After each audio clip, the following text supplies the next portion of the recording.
Noi trebuie să alegem de partea cui să fim.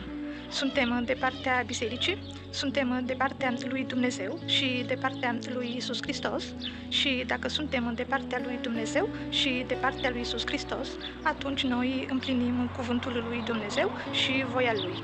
Binecuvântarea lui Dumnezeu nu este în viața noastră pentru că noi respingem cuvântul lui Dumnezeu.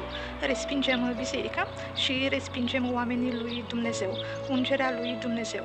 Ca blestemul, moartea și iadul să plece din viața noastră, noi trebuie să primim cuvântul lui Dumnezeu, să primim biserica și să primim oamenii lui Dumnezeu în viața noastră, să primim ungerea lui Dumnezeu, care se transmite prin biserică, așa că primește și tu cuvântul lui Dumnezeu în viața ta, primește oamenii lui Dumnezeu în viața ta, fă parte dintr-o biserică vie, fii ucenicul lui Isus Hristos și moartea și iadul și blestemul va pleca din viața ta.